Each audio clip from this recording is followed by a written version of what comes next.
Karena kebahagiaan hidup, ketenangan, keberuntungan hidup di dunia dan di akhirat itu adalah tergantung ketakwaan kita kepada Allah. Namun sebaliknya, kesengsaraan hidup, kesusahan hidup baik di dunia dan di akhirat itu adalah sebab kita bermaksiat kepada Allah.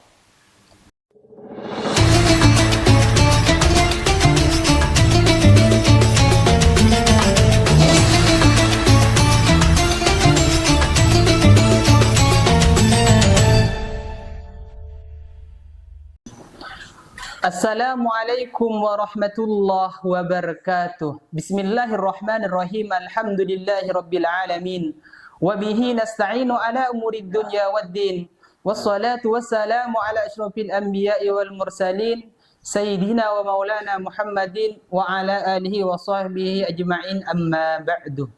Hadirin para pemirsa Mutiara Ramadan yang dimuliakan oleh Allah dan semoga terus dimuliakan oleh Allah. Ada pertanyaan yang menarik kemarin, bahwa kenapa Allah mewajibkan puasa kepada kita? Maka jawabannya adalah karena Allah sayang kepada kita, sayang kepada hambanya. Kenapa? Karena Allah sudah memberikan pahala, sudah menjanjikan pahala kepada kita, kepada para umat Islam, khususnya melewati puasa sunnah. Ada puasa Syawal, kemudian ada puasa Asyura, ada puasa Muharram, dan lain sebagainya. Tapi kebanyakan dari umat Islam itu tidak mau mengerjakannya. Sehingga Allah paksa kita, sehingga Allah mewajibkan kita untuk berpuasa. Itu artinya apa? Allah paksa kita untuk masuk surga. Kurang sayang bagaimana Allah Ta'ala kepada kita. Allah mewajibkan kita berpuasa di bulan Ramadan itu adalah untuk lapar dan haus. Karena dengan lapar dan hauslah kita bisa bertakwa kepada Allah Subhanahu wa Ta'ala. Karena kebahagiaan hidup, ketenangan, keberuntungan hidup di dunia dan di akhirat itu adalah tergantung ketakwaan kita kepada Allah. Namun sebaliknya, kesengsaraan hidup, kesusahan hidup baik di dunia dan di akhirat itu adalah sebab kita bermaksiat kepada Allah. Kenapa dengan lapar dan haus kita bisa bertakwa kepada Allah? Sebagaimana Allah firmankan di dalam Al-Quran, Ya ayyuhalladzina amanu kutiba alaikumus siyamu kama kutiba alal ladzina min qablikum la'allakum tattaqun. Wahai orang-orang yang beriman, diwajibkan kepada kalian berpuasa sebagaimana Allah wajibkan kepada umat-umat terdahulu. Untuk apa? Untuk bertakwa kepada Allah.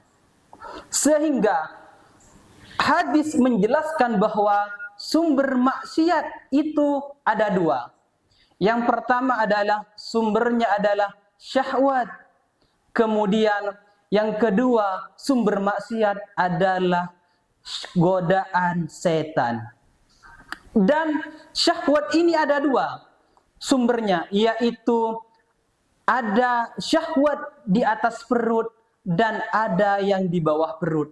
Orang korupsi, orang mencuri, kemudian mengambil hak orang lain, itu adalah untuk memenuhi syahwat di atas perut. Kemudian ada maksiat, pacaran, zina, ganggu istri orang, ganggu suami orang, itu adalah untuk memenuhi syahwat yang ada di bawah perut. Kemudian sumber maksiat yang kedua adalah godaan setan. Sehingga Nabi Muhammad SAW bersabda dalam satu hadis bahwa inna syaitana yajri min ibni Adam majriyad dam fadayku majariyahu bil ju'i.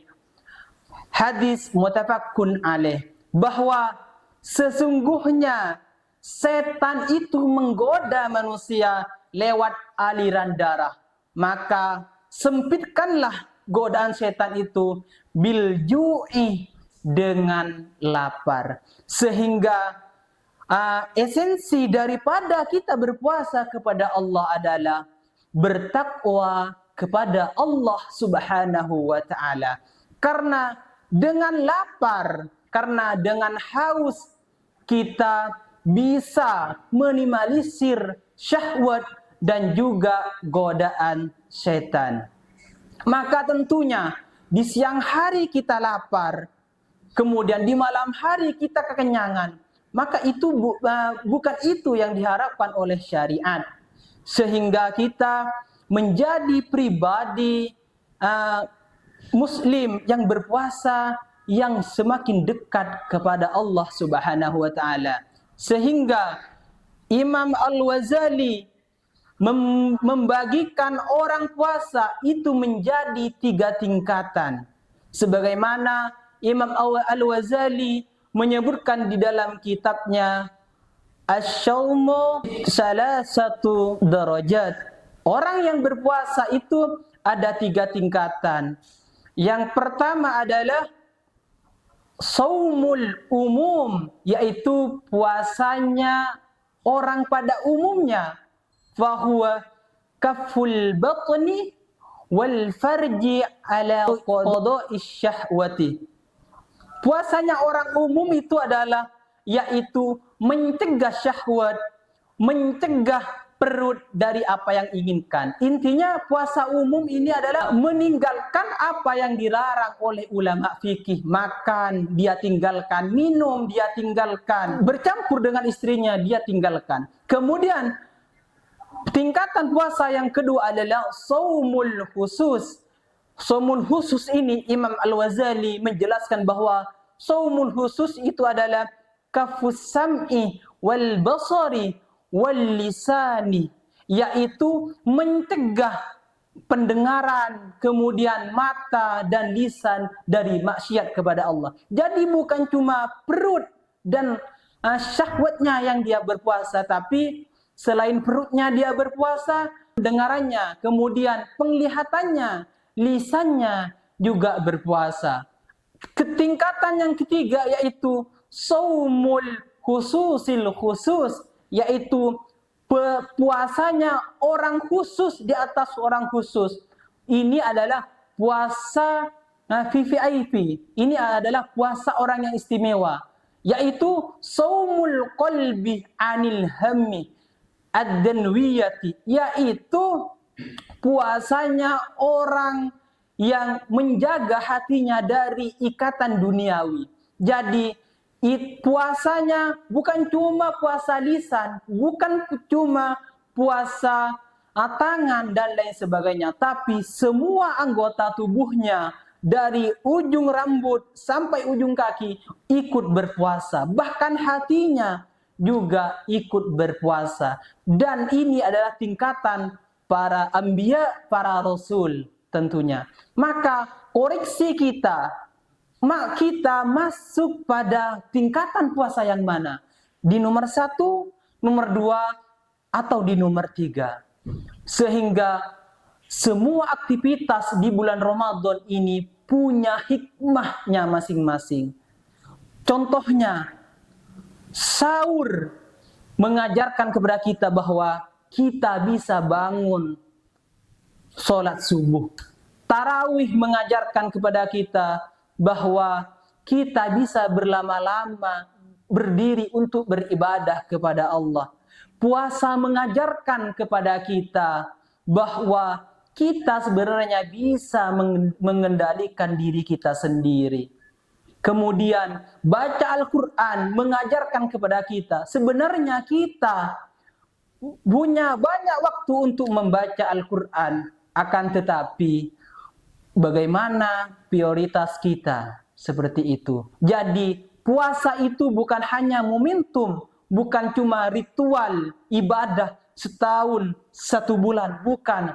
Tapi puasa itu adalah bagaimana kita meningkatkan ibadah ketakwaan kita sepanjang waktu. Itu saja yang dapat saya sampaikan, kurang lebihnya mohon dimaafkan. Assalamualaikum warahmatullahi wabarakatuh.